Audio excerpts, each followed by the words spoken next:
చెప్పు, బెయిల్ ఎందుకు వచ్చింది చెప్పు, నువ్వు చెప్పు ఎందుకు వచ్చింది.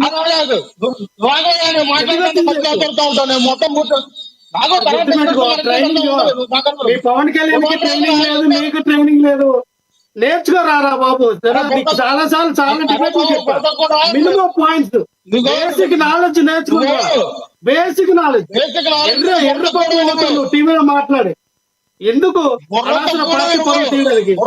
బేసిక్ నీకు చెప్తుంది నేను బేసిక్ నాలెడ్జ్ నేర్చుకుంటా.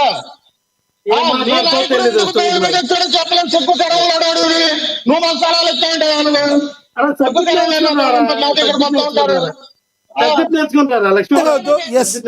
వ్యక్తిగతంగా తిట్టుకోమాకండి ఇద్దరు.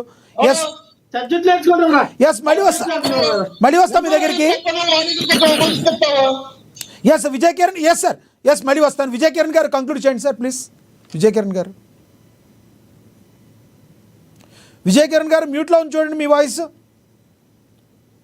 అన్మ్యూట్ చేయండి. విజయ్ కిరణ్ గారు మీ వాయిస్ మ్యూట్లో ఉంది చూడండి. విజయ్ కిరణ్ గారు మీ వాయిస్ మ్యూట్లో ఉంది చూడండి. వినపడుతుంది. కామన్ సెన్స్ లేకుండా సాటి ప్యానలిస్ట్ ని, అంటే మేము ఏదైనా రౌడీజం చేయగలుగుతాం, మేము ఏమైనా చేయగలుగుతాం, మేము బెదిరిస్తే బెదిరిపోతాం ఏదో అనుకుంటున్నారు మీరు. అట్లాంటి ఏదో అరే ఒరే అంటే మాకేం చేత కాక చేతులు కట్టుకొని ఉన్నాం, మేము అంతం చేత కదా అనేటువంటి అంశంలో మాట్లాడకూడదు. ఇటువంటి సబ్ స్టాండర్డ్ గా మెంటాలిటీ ఉన్నటువంటి వాళ్ళని తీసుకొచ్చి వాళ్ళతో అరే ఒరే అనిపించడం అంటే నిజంగా అంటే వీళ్ళ ఈ అరే ఒరేలు అమ్మ బూతులు అయ్య బూతులు తిట్టబట్టే ఈడ్చి కొడితే మళ్ళీ డబల్ వన్కి వెళ్ళిపోయారు. సబ్జెక్ట్ మాట్లాడండి. ఎందుకు ఇది సోది? మన సోది చెప్పాలని డిబేట్ పెట్టలా. సోది చెప్పాలని డిబేట్ పెట్టలేదు. మన సోది చెప్పాలని చెప్పలా. లక్ష్మణరావు గారు ఆగండి. లక్ష్మణరావు గారు ప్లీజ్. ఇస్తారు ఆయన మాట్లాడతారు. లక్ష్మణరావు గారు మీ టైం మీకు ఇస్తా కదా. లక్ష్మణరావు గారు ఆగండి. విజయ్ కిరణ్ గారు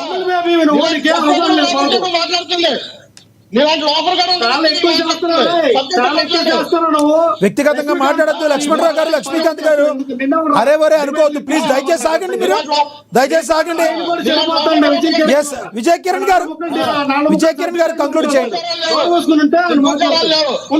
లక్ష్మణరావు గారు, లక్ష్మీకాంత్ గారు మీ ఇద్దరిని కూడా జనాలు అందరూ చూస్తారు. లక్ష్మణరావు గారు సంయమనం పాటించండి. లక్ష్మణరావు గారు లక్ష్మీకాంత్ గారు ఆగాలి. మ్యూట్ అవుతారు సార్, మీరు మ్యూట్ అవుతారు. విజయ్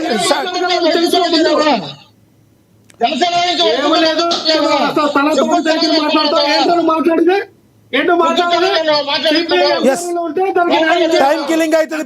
ప్లీజ్. విజయ్ కిరణ్ గారు ఒక్క నిమిషం, వాళ్ళు మ్యూట్ అవుతారు. విజయ్ కిరణ్ గారు మీరు టాపిక్ మీద కంక్లూడ్ చేయండి. విజయ్ కిరణ్ గారు టాపిక్ మీద కంక్లూడ్ చేయండి ప్లీజ్.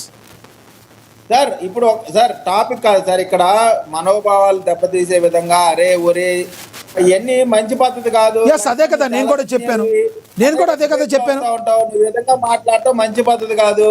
నా పద్ధతి మార్చుకుంటే నీకు నీ పార్టీకి ఇద్దరికి మంచిది. సార్ ఇప్పుడు చంద్రబాబు నాయుడు గారి ఆ వయసులో ఏదో ఒంట్లో బాగాలేదు కాబట్టి బెయిల్ ఇచ్చారు. ఇవన్నీ ఈ అహంభావమైన మాటలు. సరిగ్గా ఒంగోని కొబ్బరికాయ కొట్టలేని మీ నాయకుడికి మా నాయకుడికి పోటీ పెడితే ఇంకా దానికంటే దౌర్భాగ్యమైనటువంటి పరిస్థితి ఏమని చెప్పండి. ఇప్పుడు మిథున్ రెడ్డికి బెయిల్ ఇచ్చినటువంటి కారణం ఛార్జ్షీట్ వేశారు కాబట్టి, అయినప్పటికి కూడా అతను విచారణకు హాజరవ్వాలా, ఎప్పుడు పిలిస్తే అప్పుడు వారంలో 2 రోజులు వచ్చి సంతకం పెట్టాలా. ఆయన ఏదో సచ్చీలుడు నిప్పు అనే బెయిల్ ఇవ్వాలా. ఛార్జ్షీట్ వేశారు కాబట్టి బెయిల్ ఇచ్చారు.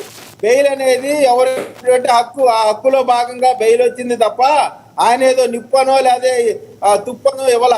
కేవలం అతని పైన ఉన్నటువంటి నేరాలుగానే ఉన్నాయి, నిందితుడుగానే ఉన్నాడు. అతన్ని ఫ్యూచర్లో జరిగేటువంటి విచారణలో అతను నేరస్తుడా కాదా అనేటువంటిది కోర్టు నిర్ణయిస్తుంది. అతను ఒక దొంగ, లిక్కర్ వ్యాపారంలో తప్పు చేశాడు అనేటువంటి ప్రభుత్వం తరఫున నిరూపించి కోర్టులో పెట్టాం.